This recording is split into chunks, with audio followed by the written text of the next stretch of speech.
કલાક અમારે જો અહીંયા બહાર રહેવાનું છે, એની રાહ જોવાની છે. બધા વાલીઓ બધા એના પોતાના બાળકોને લઈને જાય છે.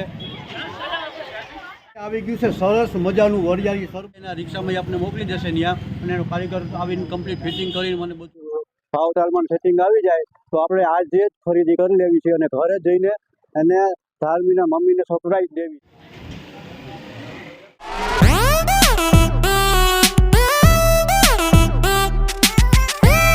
હેલો ફેમિલી, કેમ છો બધા? મજામાં? અમે પણ મજામાં જ છીએ. ભગવાન મુરલીધર બધાને મજામાં જ રાખે. અને આજનો વ્લોગ ચાલુ કરી છે. ધાર્મીને એક્ઝામ દેવા જવાનું છે ઉપલેટા, જે એક દિવસનું પેપર હોય અને એમાં કંઈક પાસ થઈ જાય તો કંઈક ગવર્મેન્ટનું તરફથી કંઈક 11-12 ધોરણ સુધી એનો કંઈક ખર્ચો ઉપાડે ને એવું કંઈક હોય. બહુ આપને આઈડિયા નથી. ઉપલેટા ધાર્મી કઈ સ્કૂલમાં જવાનું છે? ડેલ્ટા સાયન્સ સ્કૂલમાં. ડેલ્ટા સાયન્સ તો ડેલ્ટા સાયન્સ સ્કૂલમાં જવાનું છે ધાર્મીને એક્ઝામ દેવા. કેટલા વાગે જવાનું છે? 9:30. 9:30 એક્ઝામ ચાલુ થાય, બપોરના 1 વાગે પૂરી થાય ત્યાં સુધી મારે ન્યા રહેવાનું ને? તો પછી ફેમિલી ત્યાં સુધી મારે 2-3 કલાક કાઢવી જોઈએ ન્યા. તો હું તમને ચાલો લઈને જાઉં છું ડેલ્ટા સ્કૂલે જઈને આપણે મળી. ત્યાં સુધી જોતા રહેજો, બન્યા રહેજો વિડીયોમાં છેલ્લે સુધી, અને લાઈક કરો, કોમેન્ટ કરો, સબસ્ક્રાઈબ કરો, અને હા, વિડીયો સારો લાગે તો યાર શેર પણ કરતા જાઓ. તો ફેમિલી અમારે હીરુને લાગી છે ભૂખ, અને અમે આવ્યા છીએ મેળી ઉપર કે કેરા દાબમાં નાખ્યા હતા દાબામાં, કે જોઈ છે હવે કે કેટલા પાયકા છે. 4 લીંબુ છે આપણે જે ગીરમાંથી મારા મિત્ર કહ્યું ને એમ કે લખમણભાઈ લઈ આવ્યા હતા.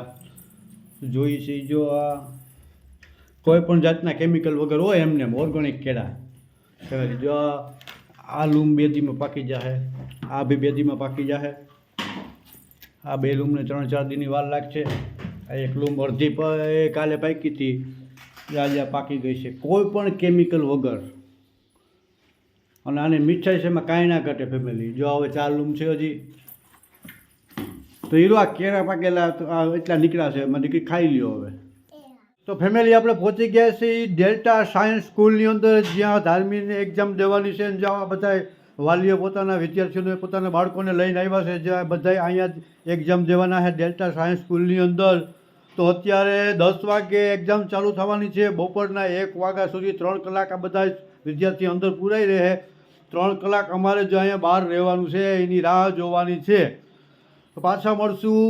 ફેમિલી 10માં 10ની વાર છે અને 1 વાગ્યા સુધી વિદ્યાર્થી બધા આની અંદર રહેવાના છે. તો 1 વાગ્યા સુધી આપણે ગામમાં જઈ થોડુંક અટાણું કરી આવી.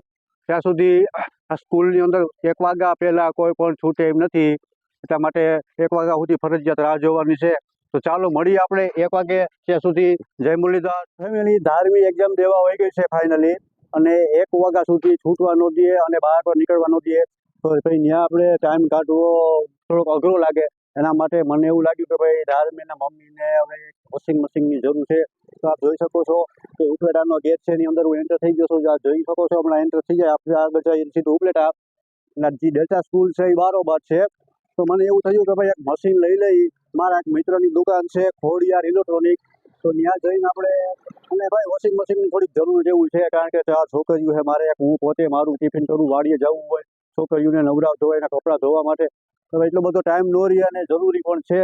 તો મારા મિત્રની દુકાને જઈને જોઈ જો એક સારી કંપનીનું કે એવું થઈ જાય, ભાવતાલમાં સેટિંગ આવી જાય તો આપણે આજે જ ખરીદી કરી લેવી છે અને ઘરે જઈને એને ધાર્મીના મમ્મીને સરપ્રાઈઝ દેવી છે. તો ચાલો જઈને મળીએ મારા મિત્રની દુકાન ખોડિયાર ઇલેક્ટ્રોનિક. આવ્યા હોય વીકેની વરિયાળી થોડા ફેમસ છે અહીંયા આવી, અને વીકેની વરિયાળી ફેમસ ના પી તો ચાલે જ નહીં. તો માટે ચાલે જઈને આપણે જઈશું વીકેની વરિયાળી થોડા પી આવી, પછી આપણે આગળનું આપણું કામ ચાલુ કરીએ. આવી ગયું છે સરસ મજાનું વરિયાળી શરબત. તમે જ્યારે પણ ઉપલેટ આવો ત્યારે વીકેની મુલાકાત અચૂક લેજો. તમને બેસ્ટ શુદ્ધ અને ઓરિજિનલ નેચરલમાં વરિયાળી શરબત મળશે.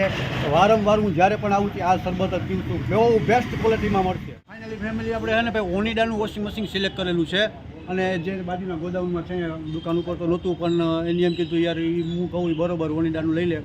ઓનિડાનું વોશિંગ મશીન આપણે લીધેલું છે, અને બપોરના 1 વાગે એના કારીગર સાથે એના રિક્ષામાં આપણે મોકલી દેશે ત્યાં, અને એનો કારીગર આવીને કમ્પ્લીટ ફિટિંગ કરીને મને બધું સમજાવી દેશે. પછી ચાલુ કરીને આપણે જોશું. તો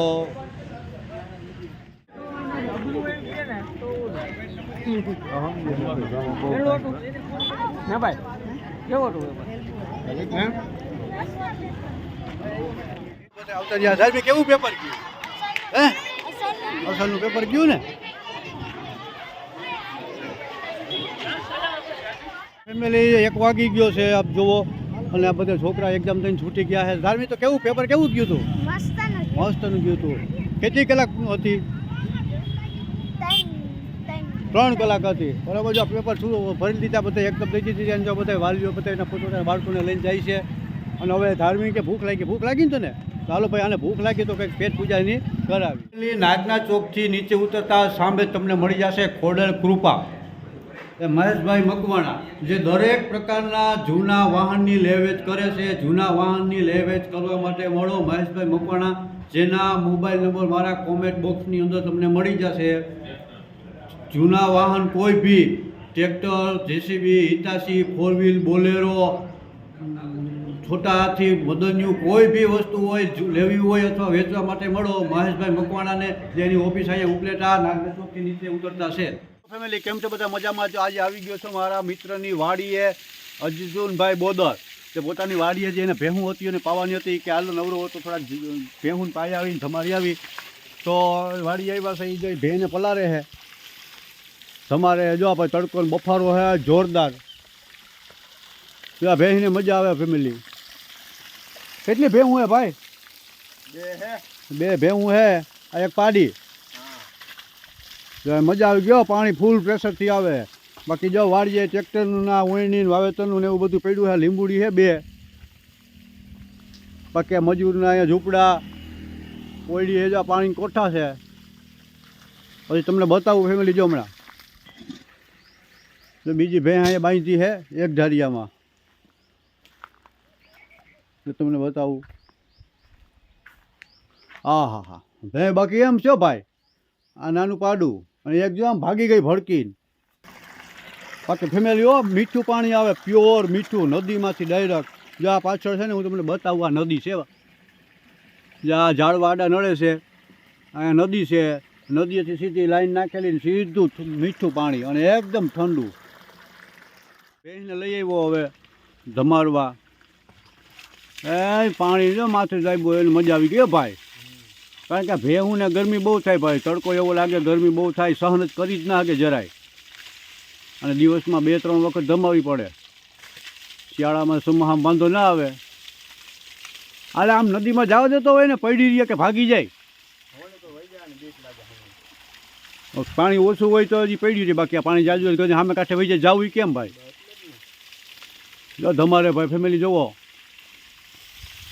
ફેમિલી કીધું ને કહેતા હતા ને ધાર્મીની બધાને મમ્મીને કે વોશિંગ મશીન લઈ ગયો ફાઇનલી આજે હું લઈ આવ્યો છું ફિટિંગ થઈ ગયું છે પાઇપ ફિટિંગ એ થઈ ગયું છે અને બોર્ડનું ફિટિંગ તો એવું તો થોડું ઘણું મને આવડે એટલે એ મેં કરી લીધું છે બધું ફિટિંગ થઈ ગયું છે અને તો આપણે ચાલુ જઈએ પૂછી જઈએ ધાર્મીને મમ્મીને શું લાગ્યું કીધું ને કહેતી હતી ને તું વોશિંગ મશીન જો આજે લઈ લીધું છે ફિટિંગ થઈ ગયું અને હવે તારે કાલ સવારથી કપડાં ધોવા વર્ગી જવાના તો શું લાગ્યું તને કેવું લાગ્યું સારું થયું મોટું કામ તો નીકળી ગયું બધું થયું મોટું કામ નીકળી ગયું ને હવે નવરી રહી ને હે હાલો ભાઈ એમ કહે છે કે સારું થયું મારે મોટું કામ હતું એ નીકળી ગયું એટલે વાતે બરોબર ને ભાઈ કપડાં ધોવા જ મેન વસ્તુ છે એ ઘરમાં કપડાં ધોવાના જ છે મેન વસ્તુ છે નહીં કારણ કે 4 છોકરીઓની કાંઈ દિવસની 2 જોડી હોય 8 જોડી એક જોડી મારી ન હોય એની એક 10 જોડી થાય 10 જોડી કપડાં ધોવામાં ઓછામાં ઓછું કેટલી 1.5 થી 2 કલાક થતી હોય છે કલાક 2 કલાક તો ન થાય હવે આપણે ધોતા ન હોય આપણે ખબર ના પડે અડધી પોણી કલાક જેવું થાય એ કામ નીકળી ગયું તો હવે એમ કહે છે નવરી રહી તો આપણે જોઈ હવે કેવી નવરી રહી છે ફેમિલી અને આ છે ઓનિડાનું વોશિંગ મશીન 6.2 kg એના બધા ફંક્શન છે પેલા ખોલે આ રીતના બધું શીખવાડી ગયો છે ફંક્શન બધું શીખવાડી ગયો છે તો હવે ભાઈ મેન આપણે કામ હતું એ નીકળી ગયું છે વોશિંગ મશીન કેદુના કહેતા હતા ધાર્મીન ધ્રુવીન કે લઈ લ્યો તો ફેમિલી આપણો આજનો વ્લોગ અહીંયા પૂરો કરી છે વિડીયો કેવો લાગ્યો કમેન્ટ કરી જણાવજો વિડીયો લાઈક કરજો શેર કરજો અને નવા હોવ તો મારી ચેનલને સબસ્ક્રાઈબ કરી દેજો અને બેલ આઇકોન દબાવી દેજો જેથી કરીને મારા આવનારા દરેક વિડીયોનું નોટિફિકેશન તમને મળતું રહે જય મુરલીધર જય મા મોગલ